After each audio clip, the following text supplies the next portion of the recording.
আমিরে জামাত বাংলাদেশ জামাত ইসলামীর আমির ডাক্তার শফিকুর রহমান এবার একদম বিরোধী দল সুলভ কথা বলছেন। Perfect, super smart.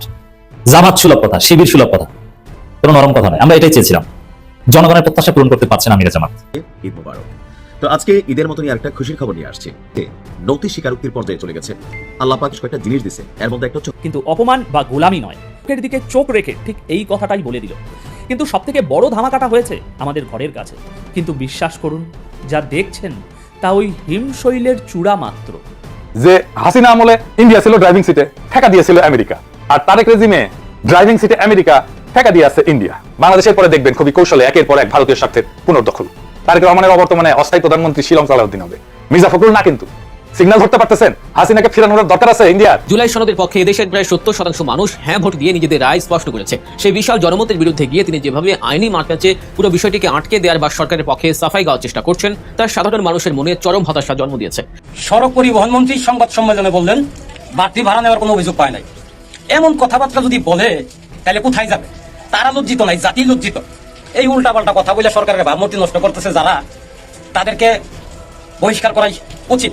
গত পরশুদিন জামাত ইসলামের আমিরের সাথে চীনের রাষ্ট্রদূত একসাথে হয়ে মিরপুর এলাকায় ফুড প্যাকেট বিতরণ করেছে। এইটাকে কেন্দ্র করে জামাত ইসলাম বিরোধী যারা, বিশেষ করে বাম, প্রগতিশীল এবং বিএনপির ভিতরে যারা ভারতপন্থী, সমালোচনার বন্যা বইয়ে দিয়েছে। এই লড়াইয়ে বিজয়ের জন্য লাগবে ইস্পাত দৃঢ় ঐক্য। সবাই সেই লড়াইয়ের কাফেলায় দাঁড়ান। বাংলাদেশকে আবার আজাদির মোহনায় নিয়ে যেতে হবে। ইনকিলাব জিন্দাবাদ। আমাদের সমঝোতা মারানি আছে না, একটা নতুন হয়েছে যেটা সমঝোতা মারানি। ও বলতেছে 20 থেকে 30 টাকা নাকি কমে ভাড়া নিতেছে, অথচ এরা 500 টাকার ভাড়া 800 টাকা দিয়ে টিকিট কেটে আসতেছে। দূরে যেতে হয় কেন? অন্যদিকে যেতে হয় কেন? আমার এলাকাতেই অবস্থা। আর এই সমঝোতা মারানি বলতেছে যে 20-30 টাকা নাকি কম করে নিতেছে আরো। আসসালামু আলাইকুম প্রিয় দর্শক শ্রোতা, আশা করি সবাই ভালো আছেন। নতুন একটি ভিডিওতে সবাইকে স্বাগতম। বাংলাদেশের চলমান রাজনৈতিক প্রেক্ষাপট নিয়ে ভিডিওর শুরুতেই বেশ কিছু ভিডিওর অংশ বিশেষ আপনারা দেখেছেন। মূলত আজকের এই ভিডিওটিতে সেই সকল ভিডিওর বিস্তারিত আলোচনা দেখতে পারবেন। ভিডিওর শুরুতেই যে সকল ভিডিও দেখেছেন তা থেকে হয়তো ইতিমধ্যেই আন্দাজ করতে পেরেছেন আজকের এই ভিডিওটি কতটুকু গুরুত্বপূর্ণ হতে চলেছে। অতএব চলুন কথা না বাড়িয়ে একটি লাইক দিয়ে সম্পূর্ণ ভিডিওটি দেখে আসি। আমিরে জামাত বাংলাদেশ জামাত ইসলামীর আমির ডাক্তার শফিকুর রহমান এবার একদম বিরোধী দল সুলভ কথা বলছেন। Perfect, super smart. জামাত সুলভ কথা, শিবির সুলভ কথা, কোনো নরম কথা নয়। আমরা এটাই চেয়েছিলাম। জনগণের প্রত্যাশা পূরণ করতে পারছেন আমিরে জামাত। দর্শক, তিনি বিরোধী দলীয় নেতা। তিনি সরকারকে রাখবেন টাইটের উপর, দৌড়ের উপর। তিনি যদি লুতুপুতু মার্কা রাজনীতি করেন, এটা হাস্যকর, এটা বেমানান। কিছুদিন আগে একটা লুতুপুতু মার্কা রাজনীতি করেছেন, আমরা সমালোচনা করেছিলাম। কি সেটা? লোক দেখানো একটা ভংসাং একটা খাল খনন কর্মসূচি পালন করেছে, তারেক রহমান উদ্বোধন করেছে, ওইটাকে অভিনন্দন জানিয়েছে আমিরে জামাত। এটা হাস্যকর। খাল খনন এটা দিল্লি দূর, আগে খনন করুক, যাতে সুফল পাক। খাল খনন করলে যে সুফল পাবে তা না। এটা একটা লুটপাটের প্রজেক্ট হতে পারে। আর ধরন দেখলেই তো বোঝা যায় যে লোক দেখানো। আরে ভাই, এই যুগে খাল খনন করবে ভেকু মেশিন দিয়ে, আর সে এসেছে কোদাল নিয়ে কাদার মধ্যে নামতে। কোদাল দিয়ে খাল খনন করে এই যুগে আছে? 1980 সালে পরে আসছেন। এটাকে অভিনন্দন জানানো কি আছে? এটা লুতুপুতু মার্কা রাজনীতি, এটা করা যাবে না। এবং আমি দেখেছি এই যে সড়কে ভয়াবহ অবস্থাপনা, 20 বছরের মধ্যে বেশি ভার, এটা নিয়ে বিরোধী দলের উচিত তোলপাড় সৃষ্টি করা। এবং এই যে এক মন্ত্রী, সড়ক পরিবহন সেতু মন্ত্রী রবিউল আলম যা শুরু করেছেন, যে বাটপারি শুরু করেছেন, জনগণের সাথে যে মশকরা শুরু করেছেন, এর বিরুদ্ধে তো জামাতের মিছিল করা দরকার। এর পদত্যাগ চাওয়া উচিত, একে ধরে দেওয়া উচিত। চোখের সামনে কিভাবে একদম পল্টি মেরে মিথ্যা কথা বলতে পারে। পুরো জাতি দেখছে, ডাবল 3 গুণ ভাড়া নেওয়া হচ্ছে। যাত্রী কল্যাণ সমিতির রিপোর্টে উঠে এসেছে, এখন যাত্রী কল্যাণ সমিতির বিরুদ্ধে লেগেছে মন্ত্রী। মানে পত্রিকার বিরুদ্ধে লাগবে, পত্রিকার মুখ চেপে ধরতে চায়, সবার মুখ চেপে ধরতে চায়, খারার উপর মিথ্যা কথা বলছে। অথচ বিরোধী দল কিছু বলছে না। জামাত এই ঈদে অব্যবস্থাপনা নিয়ে জামাতের সেক্রেটারি একটা বিবৃতি দিয়েছেন। এই বিবৃতিতে বিএনপি সরকারকে মোটেও দায়ী করা হয়নি, এবং বলছে যে জনগণ নিরাপদ ঈদ যাত্রার অধিকার থেকে বঞ্চিত হয়েছে। কিন্তু এটা যে বিএনপি সরকারের ব্যর্থতা তা উল্লেখ করেনি। বিএনপির নামগন্ধ নেই, চাঁদাবাজি যে বিএনপি করছে নামগন্ধ নেই, বিবৃতি একটা দিয়েছে। মানে বিএনপি কে বাঁচিয়ে দিচ্ছে জামাত। অবশ্যই রহস্য আছে, কিছুদিন পর একসাথে জাতীয় সরকারের প্রয়োজন হতে পারে, কারণ এক ভয়াবহ দুর্ভিক্ষের কবলে পড়তে পারে বাংলাদেশ। বিদ্যুৎ সংকট, শিল্প কারখানা উৎপাদন বন্ধ হয়ে যেতে পারে। সিএনএন একটা প্রতিবেদনের মাধ্যমে বাংলাদেশকে সতর্ক করেছে, যার ফলে ইউনেস্কো রাষ্ট্রপতি করে জামাত এনসিপির সাথে জাতীয় সরকার গঠন ছাড়া কোনো উপায় নাই। এই জন্য হয়তো সাথ দিচ্ছে, কিন্তু তার আগ পর্যন্ত তো আপনাকে বিরোধী দল সুলভ রোল প্লে করতে হবে। এক্ষেত্রে জামাত কিছুই করতে পারে। কিন্তু আমিরে জামাত এবার ঠিক আছে, আমি একটা ধন্যবাদ জানাতে চাই। কঠিন শব্দ প্রয়োগ করেছেন। ঈদ যাত্রা ইতিহাসের জঘন্যতম অব্যবস্থাপনা এবার। ইতিহাসের জঘন্যতম। এর মানে ওই যে যাত্রী কল্যাণ সমিতির যে রিপোর্ট, 20 বছরের মধ্যে সবচেয়ে বেশি ভাড়া নেওয়া হয়েছে এবার বিএনপির তুলনায়, শুধু বিএনপির সাথে। আওয়ামী লীগ আমল, ইউনূসের আমল বিএনপির চাইতে ভালো ছিল। এটা আমিরের জামাতের এই বক্তব্য, ইতিহাসের জঘন্যতম ঈদ ব্যবস্থাপনা।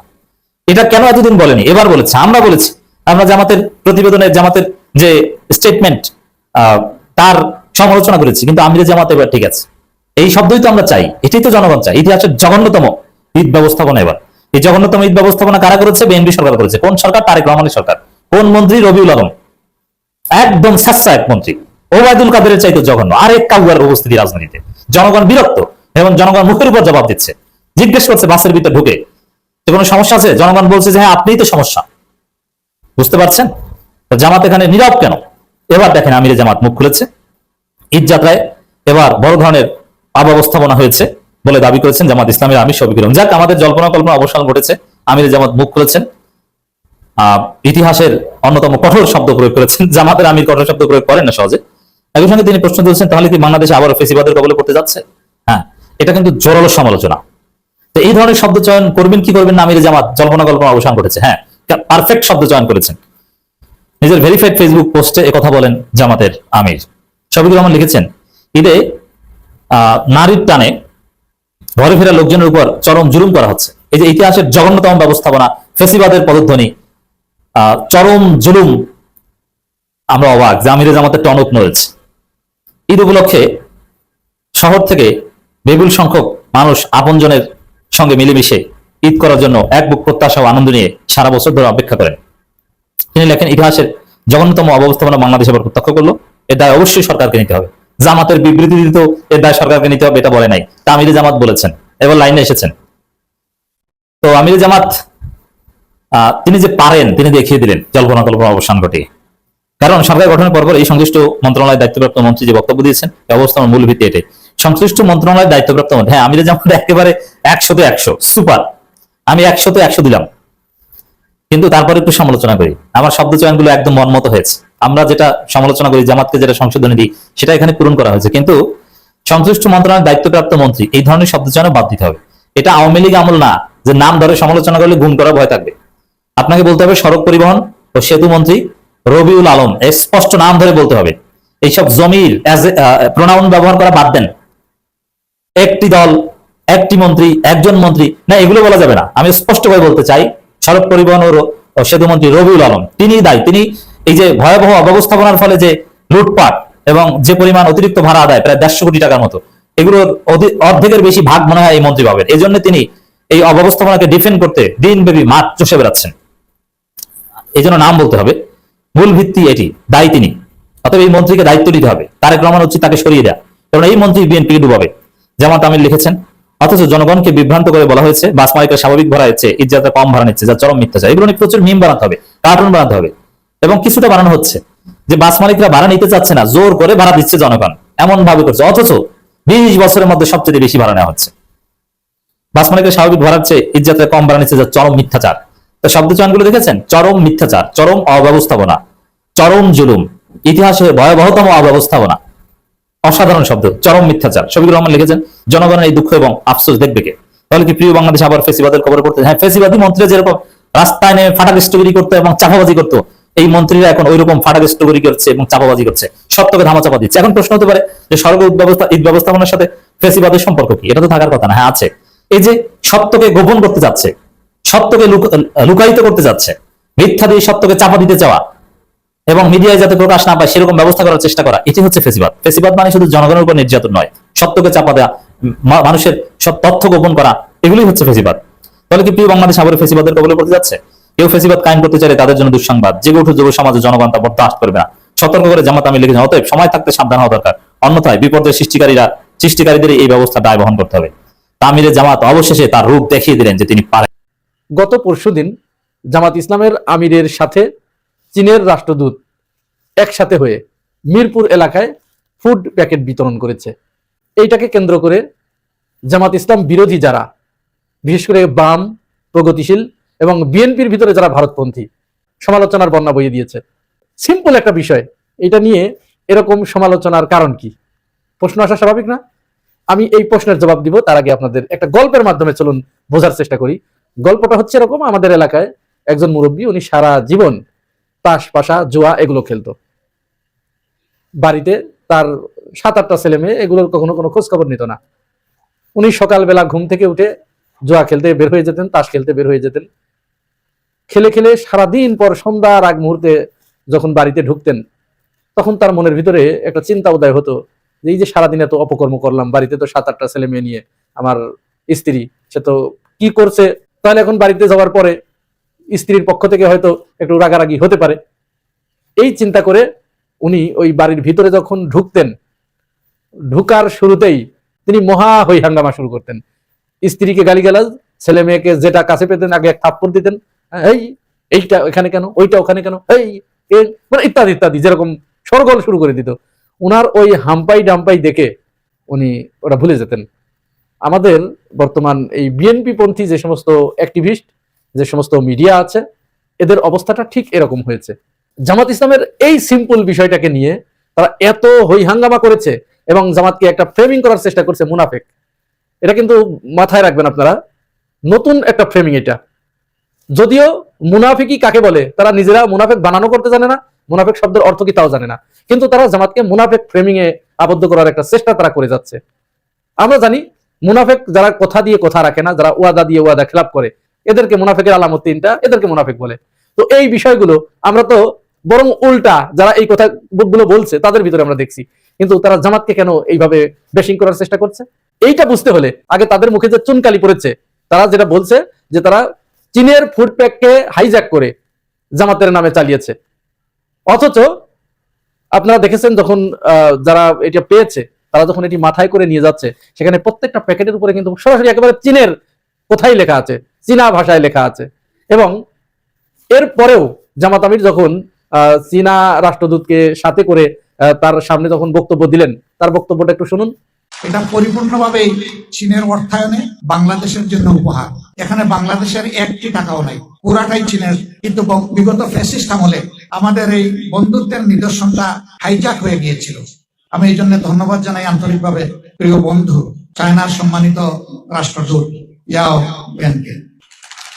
কি শুনলেন? তিনি কিন্তু পরিষ্কার করে বলে দিলেন যে এটা সম্পূর্ণ চীনের অর্থায়নে, জামাতের এখানে কোনো হাত নাই, কোনো 1 টাকাও জামাত এখানে ডোনেশন দেয় নাই। এবং এর পরেও তারা কেন জামাতকে এই বিষয়ে সমালোচনা শুরু করলো? তাদের একটা দাবি যে জামাত ইসলামের যে ফেসবুক পেজ, সেখানে তারা লিখেছে যে জামাত এবং চীনের যৌথ উদ্যোগে বা চীন এবং জামাতের যৌথ উদ্যোগে ফুড প্যাক বিতরণ। এতে কিন্তু পরবর্তীতে চীনের যে রাষ্ট্রদূত, এরা কিন্তু প্রচন্ড সন্তোষ প্রকাশ করেছে। কেন সন্তোষ প্রকাশ করেছে? তারা জামাত ইসলামকে ধন্যবাদ জানিয়েছে যে এইটা জামাত ইসলামের মাধ্যমে দেওয়ার কারণে যে সুশৃঙ্খল ভাবে, সুষ্ঠুভাবে বন্টিত হয়েছে, যার পাওয়ার কথা তার কাছেই পৌঁছে গেছে, এর জন্য তারা স্পেশালি জামাত ইসলামকে ধন্যবাদ দিয়েছে। এখন এই লোকগুলো কেন জামাত ইসলামের পিছনে লাগলো? বিশেষ করে এটা সামনে এনেছে জুলকারনাইন শাহের। যদিও আপনারা দেখেছেন যে লন্ডনে এক ইফতার মাহফিলে গিয়ে খলিলুর রহমানের সাথে তিনি তর্ক বিতর্ক শুরু করলে তার বিএনপি, তিনি যে দলকে সার্ভ করেন, তাকে ঘাড়ে ধাক্কা দিয়ে সেখান থেকে উঠিয়ে দিয়েছে। দেখুন ভিডিওটা একটু। ভালো লাগে যে আপনারা আসলে আমার অনেক সহযোগিতা করুন, অনেক দোয়া করুন, এবং আমি সবসময় আশা করবো পরামর্শ দিবা। এই পথ পদবী আজকে আছে, কালকে নাই। পথ পদবী আমরা করে না, আমরা রাজনৈতিক যে আদর্শ আমরা করে যে আমরা মধ্যে যে বন্ধন আছে, আমার আপনার পরিচয় কিন্তু আজকে মন্ত্রী হয় না। এই যে জামাতকে ক্ষুদ্র ক্ষুদ্র সামান্য ত্রুটি বিচ্যুতি পেলেই তারা একেবারে জামাতের উপরে হামলে পড়ছে। কেন? ওই মুরব্বীর মতো সারাদিন আকাম কুকাম যা খুশি তাই করছে, সন্ধ্যার পরে ঘরে ফেরার আগে তার তো পিঠ বাঁচাতে হবে। এই পিঠ বাঁচানোর জন্য তারা এই কাজ করছে। এখন এই পিঠ বাঁচানোটা কি? পিঠ বাঁচানোর নাম্বার 1 হচ্ছে সড়কের চাঁদাবাজি। টিকেটের মূল্য 600 থেকে 700 টাকা বেশি। অপরদিকে যিনি সড়ক মন্ত্রী রবিউল ইসলাম রবি, তিনি যে চাঁদাবাজির একটি নতুন সংজ্ঞা উপস্থাপন করেছিলেন, সমঝোতা, আপনার ঢাকা টু কুষ্টিয়া, এখানে নর্মাল সিটের ভাড়া হচ্ছে 450 টাকা। কিন্তু ঈদে যখন ঘর ফেরা মানুষ ঘরে ফিরতে শুরু করেছে, তখন এক একটা টিকিটের মূল্য হয়েছে মিনিমাম 600 টাকা, এর উপরেও বেশি। অথচ তারা ঘোষণা দিলেন যে কোনো টিকিটের মূল্য বেশি নেওয়া হচ্ছে না। এরপরে গত বছরে ট্রেনের খুব চমৎকার একটা সুশৃঙ্খল ব্যবস্থা ছিল, তখন ফাউজুল করিম ছিল এই বিভাগের উপদেষ্টা। তিনি চমৎকার ভাবে এটার একটা ম্যানেজমেন্ট করেছিলেন, কোনো ভিড় বা ওই জাতীয় কোনো দুর্ঘটনার খবর আমরা পাইনি। কিন্তু এবার ট্রেন যাত্রায় কেমন বিড়ম্বনার শিকার হয়েছেন এবং মানুষ কত কষ্ট করে ট্রেনের ছাদে জানালায় নিজে টিকিট কেটেছেন বেশি টাকা দিয়ে অনলাইনে, যে দেখেন তার সিট নাই, ট্রেন তাকে রেখে চলে যাচ্ছে, তিনি উঠতে পারছেন না, মানুষ উঠতে পারছেন না, টিকিট হাতে করে দাঁড়িয়ে আছে, ট্রেন ছেড়ে চলে যাচ্ছে। দেখুন এই যে মেয়েটার আক্ষেপ শুনুন, তার আহাজারিটা শুনুন একটু। বাজে অবস্থা, টিকিট কেটেও কেউ উঠতে পারে না। বাংলাদেশের রেলমন্ত্রী কি করে, বাংলাদেশের রেলমন্ত্রী কি করে আমি এটা বলতে চাই। আমি একজন মেয়ে মানুষ, আমি টিকিট কাটছি কিন্তু আমি ট্রেনে উঠতে পারি নাই। এটা কোন ধরনের ব্যবস্থা? আপনারা কোন রকম কোনো সুবিধা রাখেন নাই মহিলাদের জন্য? কমলাপুরে এসে ট্রেনে উঠতে পারে না, যখন দেখতেছে এত যাত্রী উঠতে পারতেছে না, ট্রেন 5 মিনিট লেট করা উচিত ছিল, সেটাও করে নাই। তাহলে আমরা কি করবো? এত কষ্ট করে অনলাইনে টিকিট কাটা হয় কিন্তু আমরা সেই ট্রেনে উঠতে পারি না। এর কি ব্যবস্থা করবে? কোনো ব্যবস্থাই করে না রেলমন্ত্রী, কোনো ব্যবস্থাই করে না রেল যোগাযোগ ব্যবস্থা। আপনি কি কখন আসছিলেন? দেরি করে আসছেন? না না না, আমি জাস্ট 8টায় ঢুকছি এখানে, কিন্তু আমি কোনোভাবেই উঠতে পারি নাই। তো এই যে অবস্থা, এরপরে ট্রেন দুর্ঘটনা তো আছেই, বেশ কয়েক জায়গায় সদরঘাটে লঞ্চ দুর্ঘটনার বিষয়টা আপনারা জেনেছেন, বা দুইটা ছেলেকে একেবারে মানে গলিয়ে ফেলেছে, মাংসগুলো আলাদা আলাদা হয়ে গেছে। এই যে ব্যর্থতা, এই ব্যর্থতা তো ঢাকতে হবে। শুধু তাই নয়, তারা বিভিন্ন জায়গায় ইফতার সামগ্রী বা ঈদ উপহার সামগ্রী বিতরণ করেছে, প্রত্যেকটা জায়গায় সেখানে অনিয়ম ধরা পড়েছে, সেখানে টাকা নিয়ে দেয়া হয়েছে, সেগুলো ধরা পড়েছে। যাদের কাছ থেকে যাদেরকে বিতরণ করা হয়েছে তাদের কাছ থেকে টাকা নেওয়া হয়েছে। ফ্যামিলি কার্ড বিতরণ করতে গিয়ে প্রত্যেকের কাছ থেকে 2000 করে টাকা নেওয়া হয়েছে, চাঁদা নেওয়া হয়েছে। নতুন সরকার কার্ড দিতেছে, ফ্যামিলি কার্ড। আমরা কি কো 2000 টাকা আছে, 2000 টাকা দিলে নাম দিব না, নাম দিব না। যদি একজন মানুষ যদি কোনো কিছু কইতে যায় ওর বিরুদ্ধে, তো এর গোষ্ঠী তুই আর নাম দিব না। মানুষের জিম্মি করে তারা টাকা পয়সা নেয়। আর অপরদিকে জামাত ইসলাম যখন এটি বিতরণ করতে গেছে, তখন তো সেখানে একেবারে পুরা সুশৃঙ্খল ঢাকা 4 আসনের যিনি এমপি জয়নুল আবেদিন, তার কাছে 10 লক্ষ টাকা গিয়েছিল। তিনি 9,99,000 টাকা বিতরণ করার পরে 1000 টাকা তার কাছে বেঁচে গেছে। সাংবাদিকরা তাকে প্রশ্ন করেছে যে আপনি এই যে 10 লক্ষ টাকা বিতরণ আসলো আপনার কাছে, এই এতজনকে দিচ্ছেন, হিসাব করে তো 9,99,000 টাকা হয়, আর 1000 টাকা কি হলো? আপনি দিয়েছেন 333 জন, অর্থাৎ 9,99,000 টাকা। 1000 টাকা কোথায় গেল? 1000 টাকা আমাদের হাতে আছে, এটার সাথে আরো 2000 টাকা যোগ করে 3000 টাকাই অন্য একজনকে দেওয়া। তিনি তখন বললেন আর 1000 টাকা, এই যে পকেট থেকে বের করে দেখালেন যে এই যে আর 1000 টাকা, এর সাথে আমি আমার নিজের থেকে আর 2000 টাকা যোগ করে আমি আরেকজনকে দিব।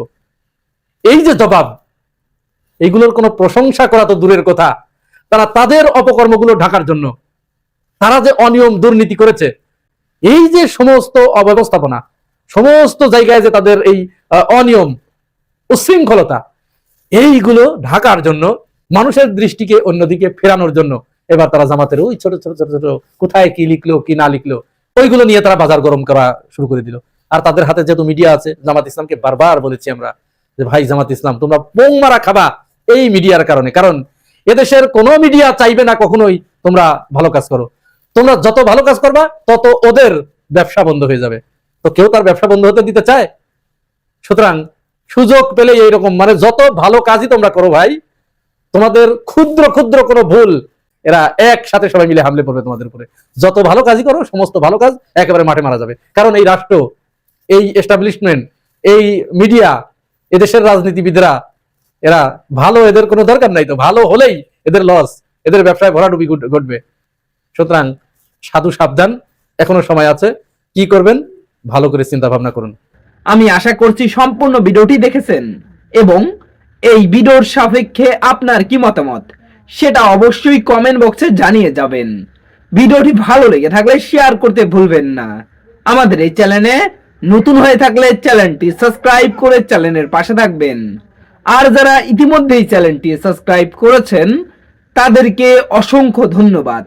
দেখা হবে নতুন কোনো ভিডিও নিয়ে, ততক্ষণ সবাই সুস্থ থাকবেন। আল্লাহ হাফেজ।